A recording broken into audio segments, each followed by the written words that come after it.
আমি তো এগুলা দেখছি, শুধু নিউজিল্যান্ড বাকি। আর নিউজিল্যান্ডও কি দেখবো, চারি দেশের রানী তো একজনই। ইংল্যান্ডের রানী যিনি, কানাডার রানীও তিনি, অস্ট্রেলিয়ার রানীও তিনি, নিউজিল্যান্ডের রানীও তিনি। চারি দেশের অবকাঠামো একরকম, কিন্তু রানী তো একজনই, ইংল্যান্ডের রানী, সেই চারো দেশের রানী। তো তিনটা তো দেখা হয়ে গেছে, আর একটা বাকি আছে।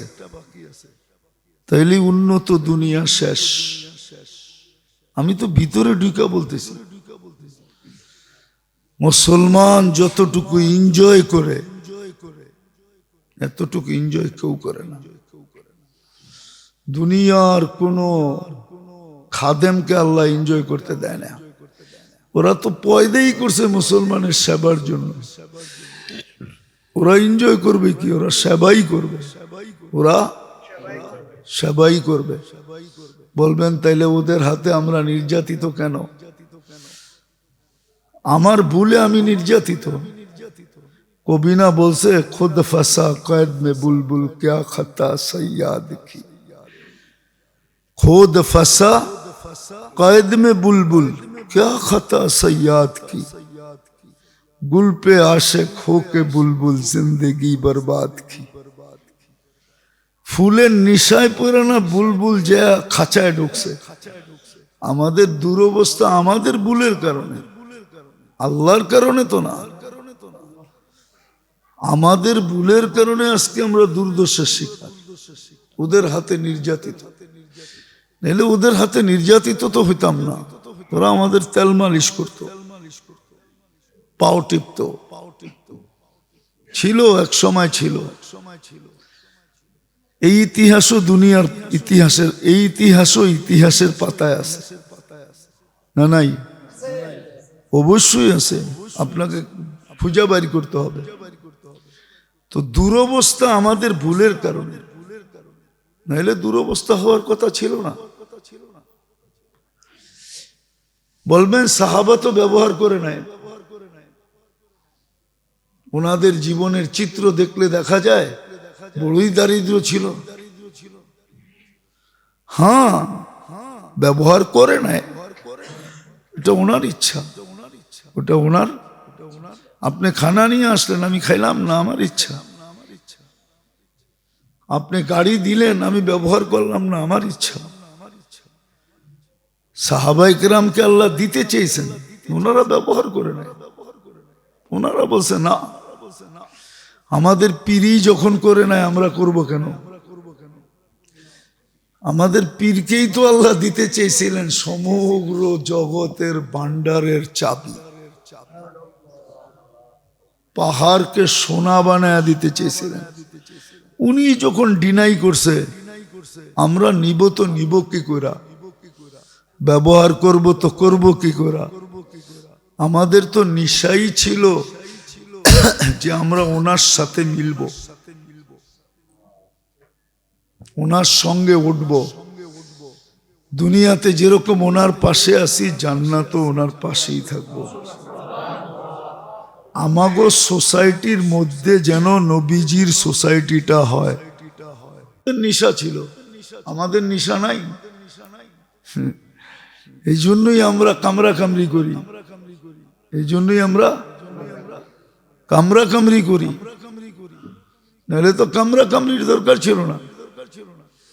আচ্ছা বলেন, একটা মানুষের যদি মাসিক ফ্যামিলিতে 10 জন লোক থাকে আর মাসে 1 কোটি টাকা ইনকাম থাকে, তাহলে 10 জনের ভাগে কত করে পড়ে? 10 লাখ। একটা মানুষ 10 লাখ কি খাইবো আর কি পরবো? আমারে যুক্তি দিয়া বুঝান। কি আমারে বুঝান। আমি তো দুনিয়ার এরকম কোন ব্র্যান্ড নাই যেই ব্র্যান্ডের গাড়িতে না বইছি। আল্লাহ শুকরিয়া। প্লেনের এরকম কোন ক্লাস নাই যেই ক্লাসে ভ্রমণ না করছি। কাহিনী মনে উঠলো, সত্য আর কি।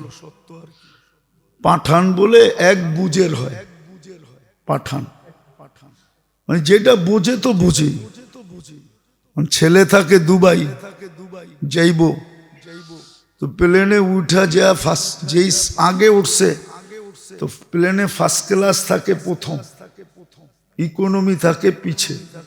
ও যা ফার্স্ট ক্লাসে বয়ে পড়ছে,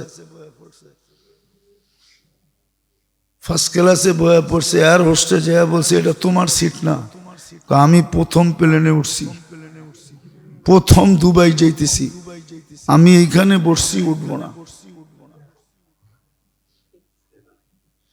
এখন এয়ার হোস্টেস বুঝাইছে, পাইলট বুঝাইছে, কেউ বোঝে না। ওর একই কথা, প্রথমে উঠছি, প্রথম দুবাই যাইতেছি, আমি উঠবো না। তো এক পাঠান পিছের থেকে দেখছে, দেখা আইসা সবাই যখন ফেল হয়ে গেছে, ও আইসা কানে কানে বলছে কই যাবি? দুবাই। এই সিট দুবাই যাবে না। তাইলে কোন সিট দুবাই যাবে? পিছেরটা। ও ওইটা পিছে বসে। তো সবাই বলছে আমরা ফেল হইলাম। আমরা? তুই ওরে কি জাদু দিলি? শোন, পাঠান যেটা বোঝে ওইটাই বোঝে। আমি ওরে বুঝেছি এই সিট দুবাই, কিন্তু পুরা প্লেনেই তো দুবাই যাবে, ঠিক না? তো আমার ঘুরা গেরা দেখলাম সবই তো এক, সবই তো একই গতিতে চলে, একই জায়গায় যায়, যেখানে নিয়ে যাবেন ওইখানেই যায়, ঠিক না? এখন যে বাঙ্গা গাড়িতে চলি ওইটো একই, কোনো পার্থক্য নেই। তো যেটা বুঝাইতেছিলাম, এই যে খাইন খাইন এত লাগে কেন বলেন? নিজেরাই বলল, অ্যাসেম্বলিতে দাঁড়ায় বলল চলার জন্য কয় টাকা লাগে। হ্যাঁ, পরে এরাই দেখা গেল হাজার হাজার কোটি টাকা নিয়ে গেল। আরে কয় টাকা লাগে মানুষের? আমার কথাটা শুনলে আবার হাসি আসবে আপনাদের। আমার জীবনটা পাখির মতো হয়ে গেছে, রাস্তায় কোথাও নামি না। হ্যাঁ, আল্লাহর মেহেরবানি, সত্যি। আমি কখনো রাস্তায় নেমে কিছু কিনতে যাই না, সব প্রয়োজন মিটা যায়। তো মানুষের প্রয়োজন মিটাইতে কি লাগে? কিচ্ছু লাগে না। আমি অহংকার করে বলতেছি না, এটা আপনাদের দোয়া, আল্লাহর মেহেরবানি, কসম খোদা। ওষুধের দোকানে গেলেও টাকা লাগে না, মাঝে মাঝে তো গ্যাস বললেও টাকা লাগে না। কর্মচারী দেখলে হয়তো লাগে, মালিক দেখলে লাগে না। জীবনটা পাখির মতো হয়ে গেছে। আল্লাহর মেহেরবানি, শুকরিয়া আদায় করলে শেষ হবে না। মানুষের কত লাগে। তো যেটা বুঝাইতেছিলাম, আমাদের শিখার উচিত ছিল যে আল্লাহ আমাকে কম বেশি যোগ্যতা যে দিছেন, এটা আমি ক্ষেত্র কি, কোন কোন ক্ষেত্রে লাগাবো, কোন পদ্ধতিতে লাগাবো, তারপরে নিজাম হেলা যাবে। পারে ফকিরও নিজাম হেলায়া দিতে পারে। কয়েকবার না শুনাইলাম, প্রেমের খেলা হয়ে গেছে, ফকির নিজাম হেলায়া দিছে। ফকির নিজাম হেলায়া দিছে, অথচ ফকির মানুষ, নামই ফকির, পেশাই ভিক্ষা, ও নিজাম হেলায়া দিছে। এই জন্য শিখা উচিত, তাইলে কাজে লাগাইতে পারবো। সামনের সময়গুলা কিন্তু কাজে লাগানোর আসতেছে। সামনের মাসটাই কিন্তু রজব মাস, তারপরে শাবান, তারপরে রমজান, তারপরে শাওয়াল, তারপরে জিকাদা, তারপরে জিলহজ্জা। এই 5 মাস হইল যোগ্যতা লাগানোর মাস। তারপরে মুহররম, 6 মাস। রজব, শাবান, রমজান, শাওয়াল, জিকাদা, জিলহজ্জা, মুহররম, 7 মাস। বড় মুখ্যম মাস সামনে আসতেছে, ভাবা উচিত, তখনই আমরা বাহির হয়ে আসতে পারবো। এই দুর্দশার থেকে বাহির হয়ে আসতে পারবো। তখন আর মেকআপ দেখা কেউ সত্য বলে মসজিদে বসে, আমারে যদি কেউ আমেরিকা, ইংল্যান্ড, সিংল্যান্ড বাড়িও দেয়, আর যদি পার্মানেন্ট ভিসাও দেয়, হ্যাঁ হয়তো যাওয়া আসার জন্য নিতে পারি, থাকার জন্য না। গেলাম 2 দিন রইলাম, দিনের কাজ করলাম, চলে আসলাম, থাকার জন্য না। থাকার জন্য তো আনন্দের, সুইটেবল, নেয়ামতের, বরকতের দেশ হইল এই মাটি। যার বুদ্ধি আছে, আর বুদ্ধি হারায় গেলে ভিন্ন। হ্যাঁ, উদাহরণ দিমু, আমার ঘর দিয়ে উদাহরণ দিমু, আবার হাসেন না কিন্তু। ফজর পড়ি, সবক পড়াই, আইসা চা পরোটা খাই,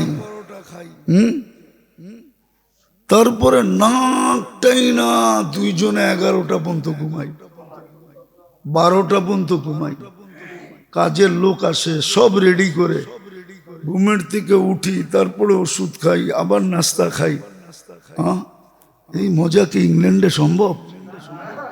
না আমেরিকাতে সম্ভব, না কানাডাতে সম্ভব, না দুনিয়ার কোথাও সম্ভব। কামাইলে খাওয়ান, না কামাইলে খাওয়ান নাই, তাও জামাই বউ সব কামাইতে হবে। আমার জীবনের কাহিনী, 2008-এ আমি ফ্রাঙ্কফুর্টে বসা ছিলাম, ক্লান্ত ছিলাম। আব্দুল ওয়াহাব সাহেব রহমতুল্লাহ আলাইহির সাথে সফর ছিল 25 দেশের। ঘুম গাড়িতে, খাওয়া গাড়িতে, যতক্ষণ বয়ান হইতো এতক্ষণ কোনো কোথাও বসা হইতো, বয়ান শেষ, এর আগেই গাড়িতে উঠো, চলো। 49,000 কিলোমিটার চলছি বাই রোড। তা আমাকে এক আরব জিজ্ঞেস করতেছিল, তুই কি করিস? আমি বললাম ব্যবসা করি। তখন তো দুমায়া ব্যবসা করতাম। কতক্ষণ ব্যবসা করো? আমার সিস্টেমই ছিল, আমি এসা জোহর পড়তাম, আয়সা প্রথমে 1:15 নামাজ পড়তাম, আয়সা দেখতাম খাওয়া রেডি, খাইতে বসতাম, আসর পড়তাম, তাকাজা থাকতো, শাটার বন্ধ। তো জিজ্ঞেস করে, তুই এতটুক সময় ব্যবসা করে চলস কেমনে? আমি বললাম যে তুই তো আরব মুসলমান, বরকত চিনস? অবশ্যই চিনি। আমি বললাম, এই 2 ঘন্টার ব্যবসার বরকতে চলি। শুধু আমি চলি না, আমি তাঁত দিছে নেয়ামত আপনাদেরকে বলতেছি, অহংকার না। আমার একটা সিস্টেম আছে শুরু দিন থেকে, এখনো চলতেছে। আপনারা শুধু আমিন বললেন, দোয়া করেন যে মৌত পর্যন্ত এই সিস্টেমে চলতে পারি। আমার পিছে 12টা ফ্যামিলি চলে। কাজে চলো বিদেশ, তোর পাসপোর্ট দেখলে তো মনে হয় তুই সারা দুনিয়া করস। কেমনে করস? এমনকি বরকত, এটার নামই বরকত। তো বলতেছে আমার ফ্যামিলি সবাই কামায়, আমি, আমার ওয়াইফ, বাচ্চা কাচ্চা, তারপরও তো চলে না। বরকত নাই, এই জন্য চলে না। তো ওই দেশে তো সবাই কামায় চলতে পারে না, আর এই দেশে তো 2 ঘন্টা কামাইলে বরকত দিয়া 12 ফ্যামিলি চলতে পারে। হ্যাঁ, আমারে কি পাগলে পাইছে যে ওই দেশে যে বয়ে থাকবো? ইচ্ছা করলে তো পারি। প্রত্যেকবারই তো কয় হুজুর থেকে যান, সব ব্যবস্থা আমরা করবো। পাগলে পাইছে আমারে? বরকতের দেশ ছেড়া, আরামের দেশ ছেড়া, শান্তির দেশ ছেড়া, যতটুক দেখেন দেশের ভিতরে অন্য দেশের তুলনায় বহুত কম। এটাকে কিছু বলাই চলে না, আমার বিবেকে উশৃঙ্খলা বলা চলে না। কম আমাদের দেশে। আমরা সারা রাত্র ঘুরি না, আজকে রাত্রেও তো আমি 3টার সময় আসছি। বলে ঘুমাইছেন কোন সময়? ওই সিস্টেম যা তাই। আজকে 12টা পর্যন্ত ঘুমাইতাম, আজকে 10টা পর্যন্ত ঘুমাইছি। আবার রাত্রে 3টা 4টা বাজবে।